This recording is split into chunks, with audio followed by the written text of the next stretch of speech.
오늘 이 시간 우리에게 주시는 하나님의 말씀 보시겠습니다. 구약 성경 사무엘하 10장 1절에서 5절까지 말씀 보겠습니다. 구약 성경 476쪽입니다. 사무엘하 10장 1절에서 5절까지 말씀 보시겠습니다.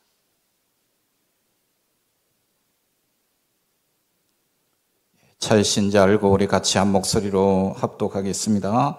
그 후에 암몬 자손의 왕이 죽고 그의 아들 하눈이 대신하여 왕이 되니 다윗이 이르되 내가 나하스의 아들 하눈에게 은총을 베풀되 그의 아버지가 내게 은총을 베푼 것 같이 하리라 하고 다윗이 그의 신하들을 보내 그의 아버지를 조상하라 하니라.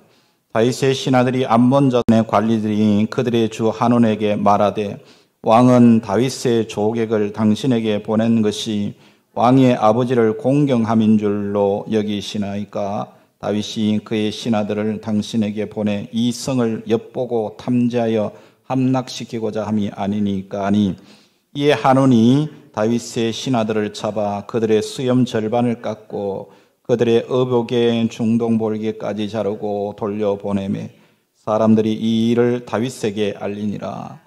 그 사람들이 크게 부끄러워하므로 왕이 그들을 맞으러 보내어 이르기를 너희는 수염이 자라기까지 여리고에서 머물다가 돌아오라 하니라. 아멘. 할렐루야. 오늘 또 복된 성일의 예배 자리에 함께한 우리 성도 여러분들을 주님의 이름으로 축복합니다. 우리 추석 명절을 맞아서 추석 연휴 기간이지만은 우리 그리스도인들은 하나님을 예배하는 이 주일을 성수하는 것을 가장 귀하게 여겨야 합니다. 목숨 걸고 지켜야 되는 것이 주일 성수예요. 그래서 우리가 어떤 삶의 형편에 있든지 우리가 하나님을 예배하는 일을 소홀히 하지 않는 우리 성도들이 되시기 바랍니다. 그것이 하나님의 은혜를 누리는 방법이고 비결입니다.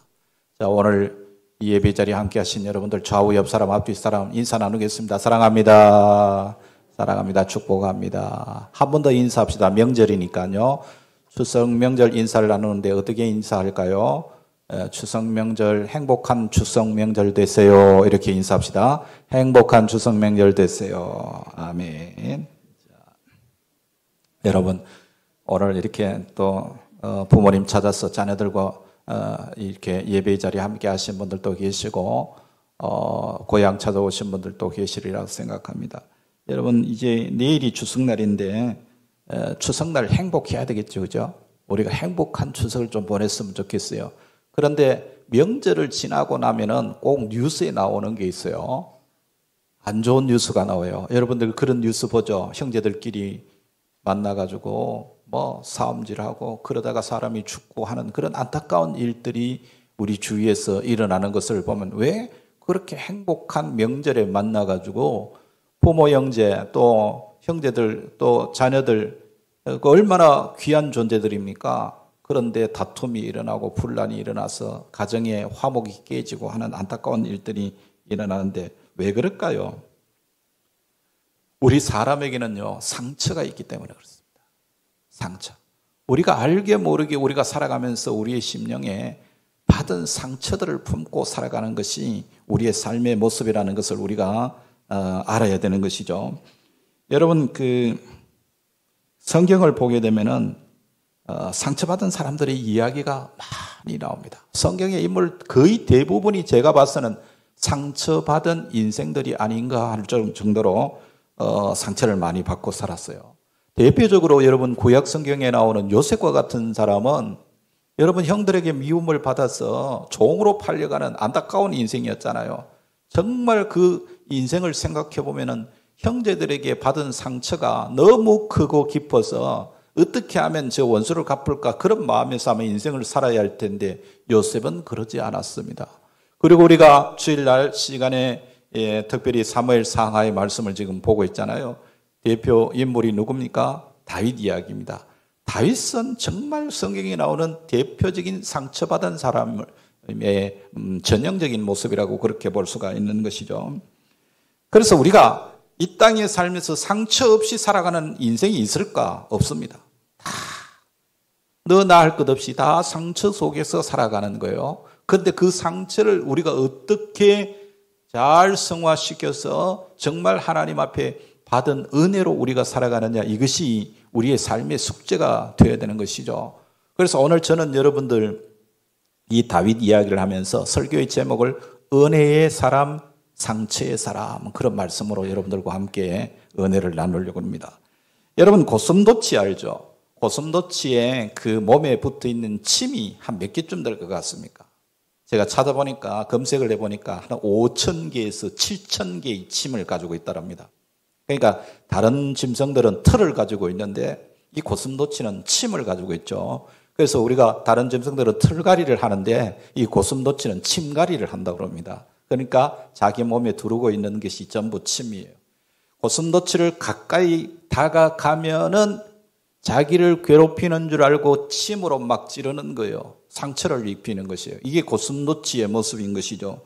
저는 우리 인생들이 살면서 죄악 가운데 살고 하나님의 은혜를 누리지 못하면 고슴도치와 같이 서로에게 찌르는 그런 인생이 될 수밖에 없다는 생각을 해봤습니다. 여러분, 눈에 보이는 상처도 있고 보이지 않는 상처도 있어요. 이 상처는 잘 조절하면 보석이 되지만 잘못 관리하면은 어마어마하게 우리 인생을 비패하게 만드는 것이 바로 우리에게 있는 상처라는 것을 우리가 알아야 됩니다. 여러분, 진주 알죠? 진주는 진주 조개 속에서 만들어지는데, 진주 조개 속에 모래알 같은 이물질이 들어가게 되면은 그 연한 조개살이 그 이물질 때문에 찢어지고 갈라진다는 겁니다. 그런데 이 진주 조개는 자기 속으로 들어온 그 모래알이나 이물질을 자기 몸을 상처를 내지 않게 하기 위해서 말하면은 아고로나이트라고 하는 그런 물질, 탄산 칼슘이라고 그러는데요. 그 물질을 분비를 하면서 그 자기를 괴롭히는 이 물질을 감싸버린다고, 감싸는다는 거죠. 그래서 그 조개 속에서 진주라는 보석이 만들어진다고 합니다. 예. 그렇게 하지 않으면 자기가 살갗이 찢어져서 결국에는 상하고 썩어지고 결국은 죽게 된다는 이야기죠. 여러분, 우리 성도들은 예수 그리스도를 구주로 믿고 우리의 심령 속에 예수님이 우리 마음에 자리 잡게 된 겁니다. 그러니까 예수라는 보석이 우리 안에 들어왔는데 여러분에게 있는 어떤 상처든지 그 상처를 주님이 다 아십니다. 내 속에 계시는 주님께서 내 속에 일어나고 있는 삶의 상처들을 알고 계신다는 이야기죠. 그래서 저는 주님, 내 속에 있는 이 상처를 만져주세요. 이 아픔을 주님 치료해 주세요라고 기도할 때가 많습니다. 왜냐하면 주님이 다 아시니까요. 저는 여러분 이번 추석에는 여러분의 마음을 정말 진주보다 더 영롱한 그런 은혜의 보석으로 만드는 그런 명절이 되기를 바랍니다. 형제들이 만나고 부모 자식 간에 만나서 여러분 정말 상처 주지 아니하고 그 상처를 보담아서 정말 그 이물질과 같은 그런 것들이 보석으로 변화되는 역사가 나타나는 그런 은혜가 있기를 바랍니다. 많은 경우에 싸움이 어떻게 일어나냐면요, 작은 오해로부터 일어납니다. 별것 아닌데 그냥 한쪽에서만 참으면은, 또 한쪽에서만 바르게 그걸 이해하면 아무것도 아닌 문제가 엄청난 전쟁을 일으키게 되는 것이죠. 여러분, 우리가 앞서 보았습니다마는 사무엘 9장의 다윗의 모습을 보았죠. 지난 시간에 보았습니다만 사울 왕으로부터 오랫동안 어려움 당하고 꽃같은 젊은 시절을 도망자의 신세로 그냥 10년 이상을 그냥 훌쩍 보냈습니다. 그런데도 사울에게 받은 그 상처를 이 다윗은 오래 가슴에 품지 않고 사울에게 받은 상처를 기억하는 것이 아니라 그에게 받은 은혜를 기억한 거예요. 그리고 그 아들 요나단을 통해서 받은 은혜를 기억하면서 그 아들, 말하면은 요나단의 아들인 사울의 손자인 머비보셋을 자기 왕궁으로 데려와서 자기 친아들처럼 자기가 받은 은혜에 대한 보답을 그 손자에게 해주는 것을 우리가 보았습니다. 자, 오늘 본문 여러분 보시면은 다윗이 어떤 자세로 나서의 죽음을 문상하고 있는지를 여러분 볼 수 있는데 1절, 2절 한번 다시 한번 보겠습니다. 같이 읽어봅시다. 그 후에 암몬 자손의 왕이 죽고 그의 아들 하논이 대신하여 왕이 되니 다윗이 이르되 내가 나하스의 아들 하논에게 은총을 베풀되 그의 아버지가 내게 은총을 베푼 것 같이 하리라 하고 다윗이 그의 신하들을 보내 그의 아버지를 조상하라 하니라. 다윗의 신하들이 암몬 자손의 땅에 이르매. 자, 여러분 보면은 이 암몬 족속은 이스라엘과 원수 관계에 있는 그런 나라입니다. 성경에는 다윗이 언제 이 암몬의 나하스 왕에게 은혜를 입었는지 기록이 되어 있지 않아요. 그러니까 많은 성경학자들은 아마 다윗이 사울 왕을 피해서 도망 다닐 때에 아마 암몬으로 도망갔던 적이 있었고 거기서 나하스 왕의 도움을 받았을 것이라 그렇게 추측을 합니다. 성경에는 나와 있지 않습니다. 여러분, 다윗은 암몬 왕 나하스가 자기를 도와주었던 것을 기억하면서 그의 죽음을 슬퍼하고 그 나하스의 아들 한운에게 문상객을 보내서 두 나라가 우호적인 관계로 살기를 원했던 것이죠. 그러나 하나님이 다윗을 사랑하고 이 다윗을 귀하게 사용했던 이유가 바로 이겁니다. 다윗은 자기가 받은 은혜를 결코 잊어버리는 사람이 아니에요. 내가 어떤 은혜를 입었든지 간에 그것을 기억하고 그 은혜를 갚으려고 했던 사람이 다윗입니다. 그래서 은혜를 갚을 줄 아는 사람을 하나님이 귀하게 사용하신다는 것을 우리가 볼 수가 있죠.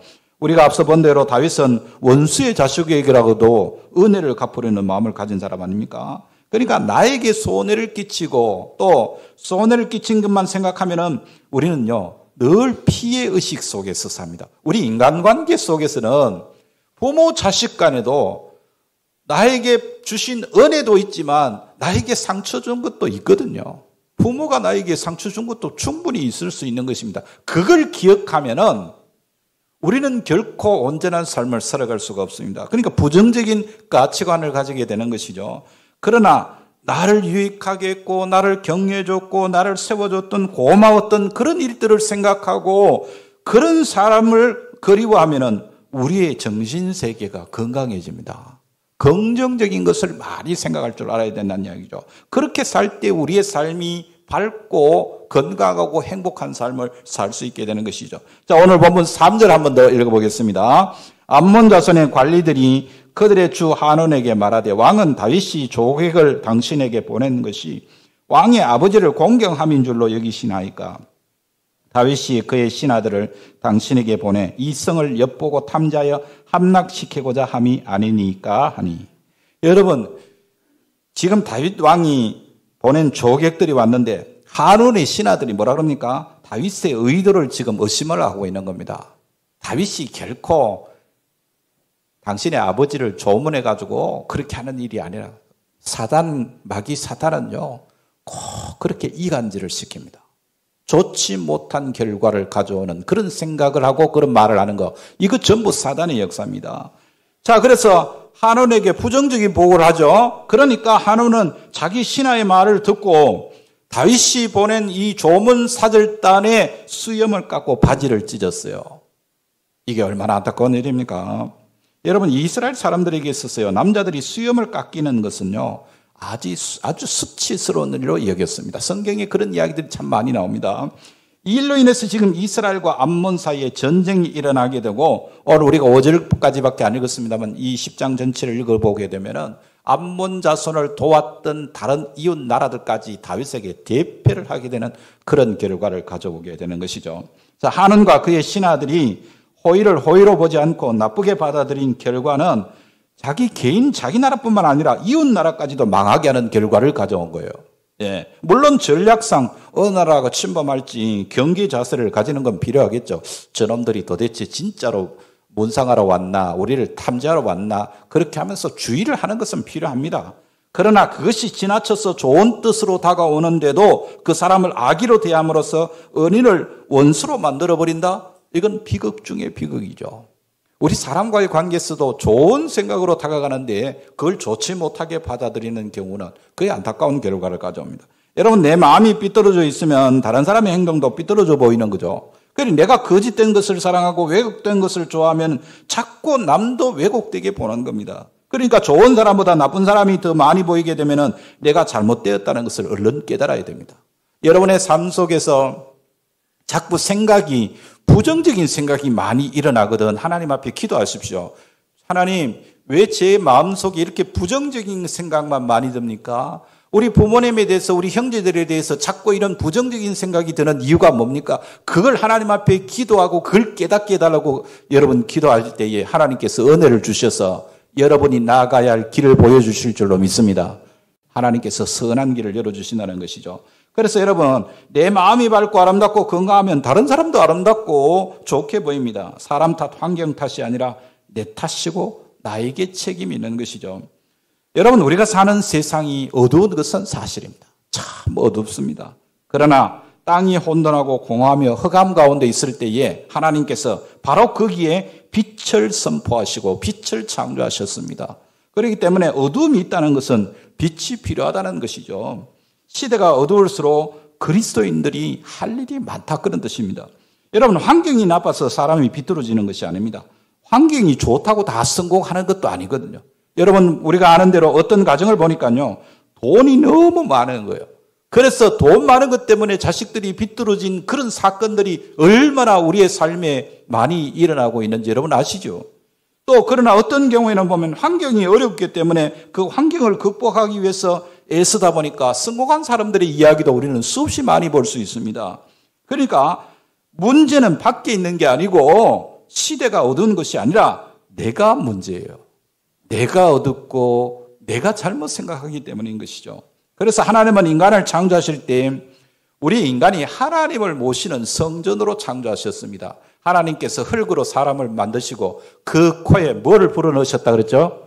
생기를 불어넣으셨다. 그래서 뭐가 되었다? 생명이 되었다. 영적인 존재가 되었다. 그렇게 말씀합니다. 이게 무슨 말씀입니까? 하나님께서 우리 가운데 하나님의 영을, 생기를 불어넣으신 것은 우리가 하나님을 모시는 성전으로 살아가게 하시는 것이죠. 그런데 그 사람 안에 하나님의 영이 아닌 세상 것들로 가득 차게 되면은 여러분, 그때부터 비극이 시작되는 거예요. 여러분, 이 세상에서 제일 좋은 게 뭐예요? 돈이라고 말하는 사람들 있을 테고, 어떤 사람은 권세라고 말하는 사람도 있을 테고, 어떤 사람은 좋은 직장이라고 말하는 사람도 있을 텐데, 그런데 성경에서는 우리가 하나님을 떠나면 그게 비극이 시작이라는 것을 말씀합니다. 그래서 여러분, 많은 경우에 사람의 마음속에 상처와 아픔들, 부정적인 의식들이 지배하게 되는 이유가 뭐냐? 내 심령 속에 하나님이 계시지 않기 때문에. 네. 우리가 인생 살면서 상처를 안 받을 수는 없죠. 그러나 예수님을 내가 영접하고 그분께 내 인생을 맡기는 것은요, 단순히 지옥에서 천당 가겠다 그 말 정도로 끝나는 것이 아닙니다. 네. 이제부터 내 마음을 예수님으로 충만하게 채우겠다, 그런 결단이 내가 예수님을 구주로 영접하는 거예요. 그런데 우리는 주일날 예배 한번 나오는 것으로 우리가 신앙생활 다 한 것처럼 착각하고 살시면 안 됩니다. 이 신앙이라고 하는 것은 오늘 여러분들이 예배를 드리고 이 예배에서 받은 은혜를 가슴에 품고 주님과 함께 세상 속으로 나가셔서 그 세상 가운데서 주님과 동행하며 살아가는 것이 신앙생활이에요.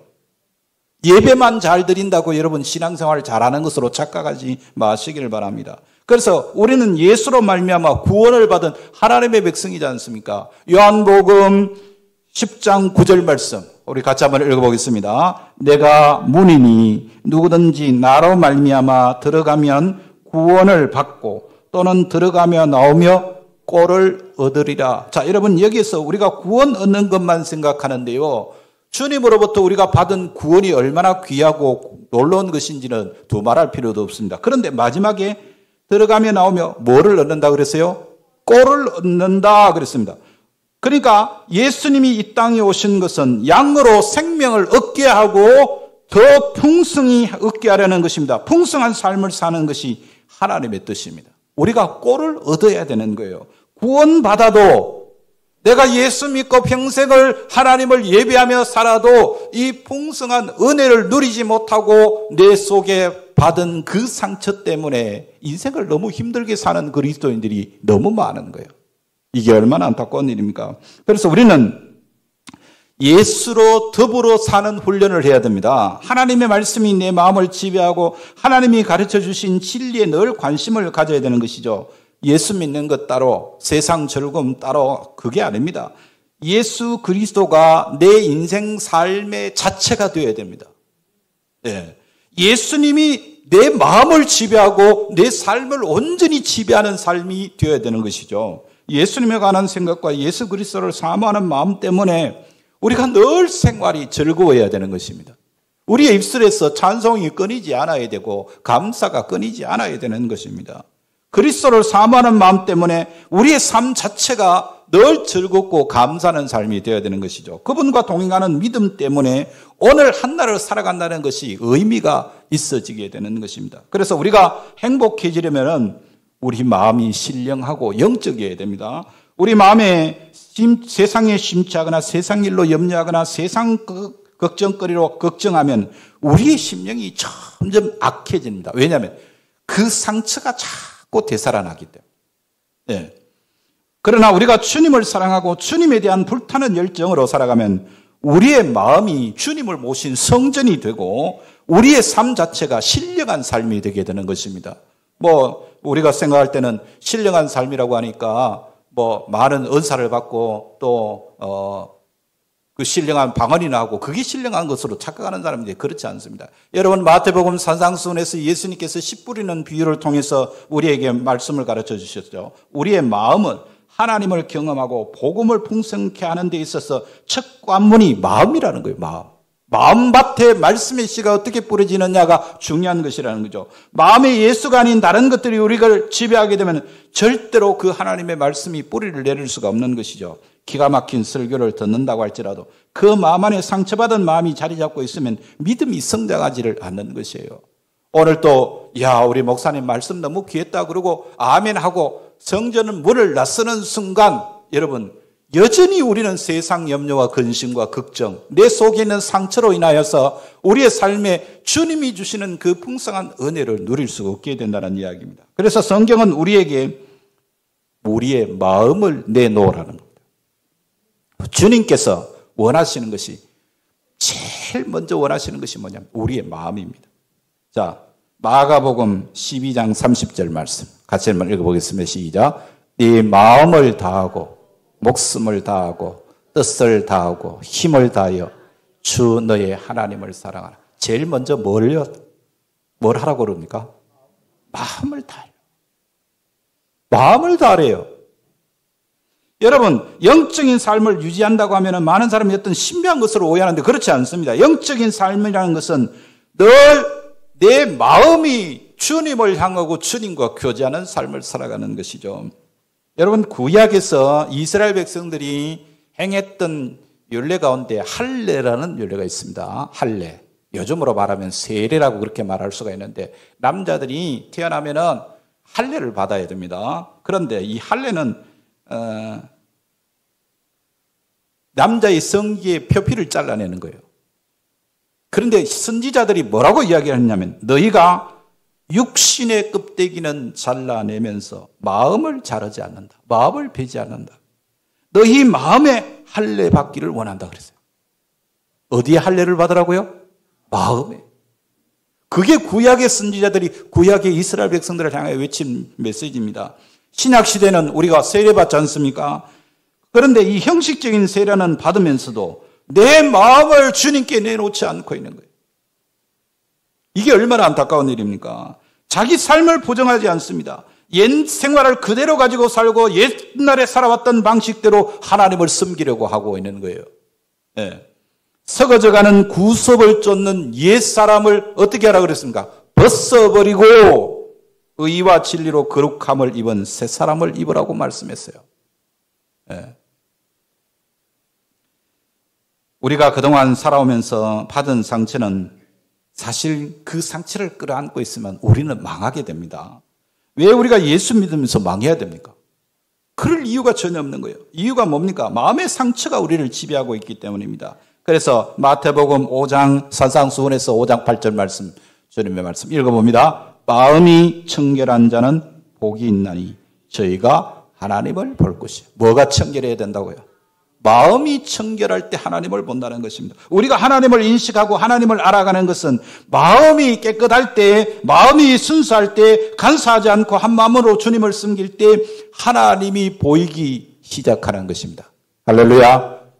그렇습니다. 마음을 여러분 먼저 다스려야 됩니다. 우리 동양 문화권에서 신비한 것을 좋아해서 자꾸 진리를 왜곡하는데 누가 뭐 신비한 걸 들었다 보았다 그러면은 그게 뭐 얼마나 사람들이 쫓아다니고 몰려다니는지 모릅니다. 그게 마치 신령한 생활인 줄 아는데요. 물론 그런 신비한 체험이 우리에게도 필요합니다. 그러나 마음이 더럽고 삐뚤어져 있으면 어떤 신비한 체험에만 의미를 두는 것은 신비주의자라 그렇게 말합니다. 우리 한국 교회의 폐단 가운데 이 신비주의도 한 몫을 차지합니다. 예, 절대 하나님께서 기뻐하시지 않는 것이죠. 여러분 포도나무를 심을 때 그 열매를 포도 열매를 기대하고 포도나무를 심죠. 그러면은 사과나무를 심을 때는 뭘 기대합니까? 사과 열매를 기대합니다. 하나님께서 그 아들 예수 그리스도를 우리에게 주셔서 하나님께서 우리에게 어떤 열매를 기대하실까요? 예수님의 성품을 기대하십니다. 예수 그리스도의 형상이 우리 가운데 이루어지기를 원하시는 것이 하나님의 기대하심입니다. 그런데 왜 우리는 예수의 성숙한 인격을 못 내놓고 부정적이고 타락한 모습을 내놓습니까? 시의 문제가 아니고 마음의 문제입니다. 그러니까 하나님이 은혜를 주시지 않아서가 아니라 내 마음이 잘못되었기 때문에 더 이상 믿음이 성장하지 않는 것이죠. 어떻게 하면 우리는 돌 같은 마음, 상처받은 마음을 갈아엎어서 옥토로 바꿀 수 있을까?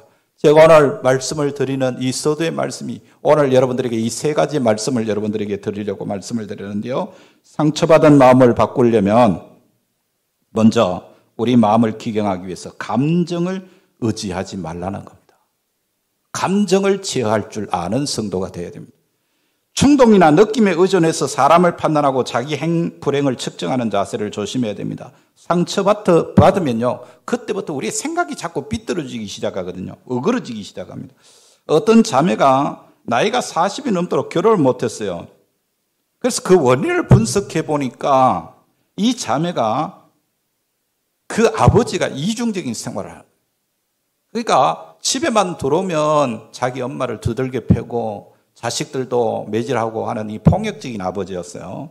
그래서 이 자매는 자라면서 세상의 다른 남자들을 아버지와 같은 존재로 인식하기 시작했어요. 홍기가 돼서 남자가 접근을 해오면 그 마음을 진심을 받아들이지 못하고 저 인간도 우리 아버지처럼 아마 결혼하면 나를 때릴 거야. 이런 생각이 머릿속에 꽉 자리 잡고 있는 것이죠. 그러다가 혼기를 놓쳤어요. 남자들을 아버지와 동일시 하는 것이 상처가 된 그 자매를 보면서 아, 그렇구나. 이거 너무 안타까운 일이구나 하는 생각을 해봤습니다. 휴 미실다인이라고 하는 사람이 쓴 책에 보면요. 몸에 밴 어린 시절이라는 책이 있습니다. 그 책에 이런 이야기가 있습니다. 결혼은 두 사람이 하는 것이 아니라 네 사람이 결혼하는 것이다. 이런 표현이 있더라고요. 무슨 이야기인가 자세히 읽어보니까 신랑에게는 성숙한 그런 남자와 어릴 때 상처받아서 자라지 못한 그런 자기가 있다는 거예요. 또 신부도 마찬가지예요. 성숙해 있는 현재의 여자가 있고 어릴 때 상처받은 자기가 있다는 것입니다. 그래서 네 사람이 지금 결혼 생활을 한다는 것이죠. 여러 해 살다 보면은 안 보이던 것이 자꾸 나타납니다. 그래서 그 어린아이, 아직도 성숙되지 못한 어린아이의 모습이 나타날 때는 서로가 서로에게 실망을 느껴서 싸움이 일어나고 그래서 문제가 생긴다는 그런 이야기요. 여러분, 우리가 사람을 대할 때 판단하고 인지하는 대부분은 감정에 따라 좌우됩니다. 여러분, 그런데 이 감정은 거의 어린 시절 부모와의 관계에서 생긴 정서적인 결핍이나 혹은 상처 때문에 형성되는 것이라고 합니다. 그러므로 우리는 감정에 의존하지 말고 사실을 객관화시키는 훈련을 해야 됩니다. 내 감정이 욱하고 올라올 때도 지금 현재의 사실이 어떤 것인가에 대한 훈련을 자꾸 하셔야 된다는, 우리의 삶을 자세히 들여다보면요, 이 감정적인 것들이 우리를 너무 지배하고 있다는 것을 알게 됩니다. 이 감정적인 것을 벗어버리지 못하면 영원히 우리는 상처에서 벗어나기가 어렵다, 그 말입니다. 그 다음에 두 번째, 우리가 상처받은 우리의 마음을 기경하기 위해서는요, 다른 사람과의 관계가 회복돼야 됩니다. 사람과의 관계가 중요하대요. 우리 신앙인들은 대개 하나님과의 관계를 중요하게 생각하죠. 그래서 우리가 회개하면 하나님과의 관계가 회복됩니다. 그러나 많은 경우 삶이 불행한 것은 사람과의 관계가 회복되지 않기 때문입니다. 그래서 하나님이 인간을 만드실 때 우리가 창세기 1장, 2장을 쭉 읽어보시면 항상 하나님이 창조물에 대하여서 결론적으로 하신 말씀이 뭐냐면 보시기에 좋았더라 그렇게 말씀하셨어요. 보시기에 좋았더라, 보시기에 좋았더라를 계속해서 반복했는데 거기에서 보면은 딱 한 번 좋지 않았더라라는 대목이 나옵니다. 그게 뭐냐니까 아담이 독처하는 것이 보기에 좋지 않았다. 그렇게 말씀합니다. 그러니까 하나님 보시기에도 사람이 혼자 사는 것이 별로 안 좋았다는 것이죠. 사람은 사회적인 존재입니다. 인간관계를 맺어야 건강한 삶을 살아갈 수가 있는 것이죠. 자, 여기서 마태복음 5장 23절, 24절 같이 읽어보겠습니다. 그러므로 예물을 제단에 드리려다가 거기서 내 형제에게 원망 들을 만한 일이 있는 것이 생각나거든. 예물을 제단 앞에 두고 먼저 가서 형제와 화목하고 그 후에 와서 예물을 드리라. 이 말이 무슨 말입니까? 하나님 앞에 예물을 드리는 하나님 앞에 예배도 중요하지만 그러나 사람과의 관계도 하나님과의 관계만큼 중요하다는 것을 말씀하고 있는 것이죠. 사람과 막힌 것은 그 사람과 풀어야 되는 것 아닙니까? 하나님과의 관계가 회복됐으면 사람과의 관계도 풀고 회복해야 되는 겁니다. 우리 생애 속에서 자기의 아픔을 고백하고 자기의 비밀을 좀 드러내놓고 이야기할 수 있는 사람이 여러분 필요합니다. 때로는 그 사람이 목회자여도 괜찮고요. 아니면은 친구라도 좋고 혹은 뭐 남편이나 아내라면 더 좋겠죠. 자기 아픔을 솔직하게 털어놓고 이야기할 수 있는 사람. 그래서 자기의 마음을 나눌 수 있는 사람을 여러분 찾아야 됩니다. 그럴 때 우리가 그 사람을 통해서 참 많은 위로를 받게 되는 거예요. 네. 어떤 치유 모임에 참석을 했는데 남자 집사님인데 이 집사님이 목사님 제가 목사님한테 고백할 게 하나 있는데 들어주실랍니까? 뭔지 이야기해 보랍니까? 저는 교회 집사가 되었는데 10년이 넘었습니다. 그런데 회중들 앞에 나가서 대표 기도를 아직도 못합니다. 그리고 고백하는 거예요. 그래서 제가 웃으면서 아니 집사가 되어가지고 대표 기도를 못하면 왜 집사가 됐냐고 그렇게 물었더니만 자기가 어릴 때 있었던 이야기를 풀어놓는 거예요. 초등학교 3학년 때 학교에서 성적표를 받아왔는데 저녁 식사 때였다요.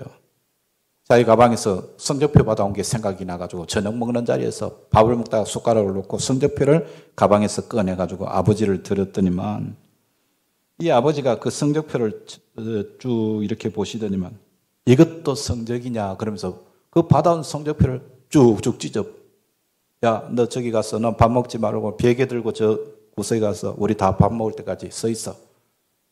그러더라.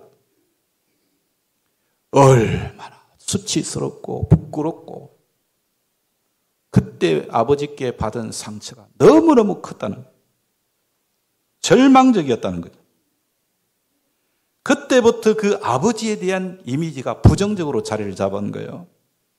아버지가 돌아가신 지 벌써 수십 년이 지났는데도 그저 아버지라는 단어만 나오면은 그 마음이 경직되고 마음 깊은 곳에 혐오감이 일어난다. 아버지라는 말 자체가 싫다는. 그러면서 지금까지 살아온. 그게 얼마나 큰 상처가 되었으면 그랬을까요? 그러니 기도할 때 하나님 아버지라고 하는 말을 하기 싫다는 거예요. 그래서 기도를 못합니다. 다행히 그 치유사역 모임에 와서 치유사역자들로부터 이제 도움을 받아서 이제 치유를 받게 되는데 이 집사님이 나중에 저한테 하는 고백이요. 목사님, 제가 그 치유사역을 마치고요. 교회 들어가서 제일 먼저 목사님을 찾아갔습니다. 목사님, 제가 이제부터 대표 기도하겠습니다. 그래서 자연스럽게 그 마음의 상처가 치유되니까 하나님 아버지를 목 놓아 부를 수 있는 그런 신앙이 되었다. 초등학교 3학년 때 그 경험이 아버지와의 관계를 차단하고 그때부터 아버지처럼 자신에게 군림하거나 명령하는 사람, 무리하게 요구하는 사람에 대해서는 아버지께 대한 마음이 그대로 살아나서 공격하고 정오를 하며 살았다는 것이죠. 이 상처가 이 사람의 정서를 완전히 찢어놓은 것입니다. 그래서 우리는 이 상처를 치유받기 위해서 사람과의 관계가 회복되는 것이 너무나도 중요합니다. 그 다음에 세 번째로는요, 상처받은 마음을 갈아엎어서 옥토로 바꾸는 방법은 우리가 어린 아이와 같이 단순하게 생활할 때에 우리의 마음이 옥토가 됩니다.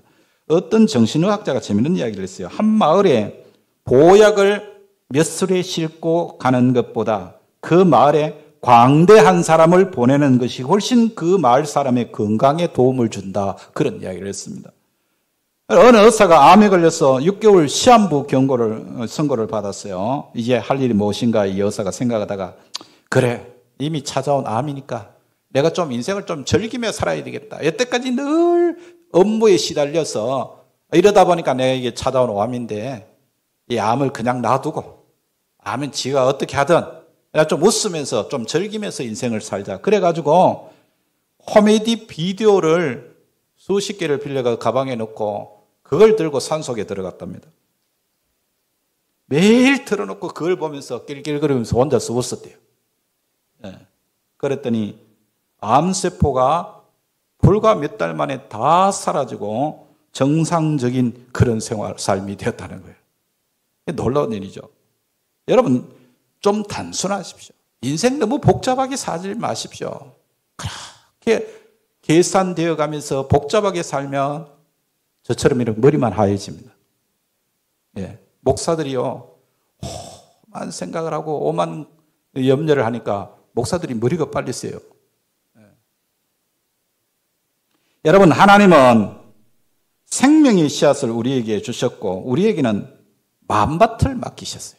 생명의 씨를 주시고 마음밭에는 너희들이 관리하라는 거예요. 다윗은 평소에 늘 불행한 삶을 살았지만 자기의 은혜를 끼치고 기쁨을 주었던 사람을 기억하고 그들의 은혜에 보답하는 생활을 계속했던 것이죠. 그래서 하나님이 다윗을 쓰신 이유가 바로 여기 있습니다. 이스라엘 백성들이 광야에서 망한 것은 하나님이 베풀어 주신 그것보다 받지 못한 것, 힘든 것만 자꾸 생각하는 거예요. 예. 그래서 결국 하나님의 은혜가 차단되었다는 것이죠. 자, 여러분 오늘 본문 5절 말씀 한번 보시기 바랍니다. 5절을 보시면요. 다윗은 수치를 당한 신하들을 배려해서 다시 수염이 자랄 때까지 그를 여리고에 머물도록 지시하면서 그들의 부끄러움을 들어줬죠. 이는 하나님께서 우리의 수치스러운 과거를 덮어주시고 예수 그리스도의 십자가를 통해서 우리를 당당하게 살아가도록 은혜를 베풀어 주신 것입니다. 이제 마지막 12절 말씀을 여러분 같이 읽고 말씀 맺겠습니다. 12절 읽어봅니다. 너는 담대하라. 우리가 우리 백성과 우리 하나님의 성읍들을 위하여 담대히 하자. 여호와께서 선히 여기시는 대로 행하시기를 원하노라. 자, 수치를 당한 다윗이 그 용사들에게 하는 말이 너는 담대하라고 말씀했습니다. 하나님을 철저히 의지하고 신뢰하는 것이 중요한 것이죠. 그래서 우리가 마음을 담대히 하여 하나님의 능력으로 최후의 승리를 확신하며 나아갈 때 하나님은 우리의 모든 적을 물리치시고 승리하게 해주시는 것입니다. 우리 모두 하나님의 은혜를 받은 사람으로 행복한 삶을 살아가시기를 주의 이름으로 축복합니다. 행복한 추석 명절 보내시기를 거듭 축복합니다.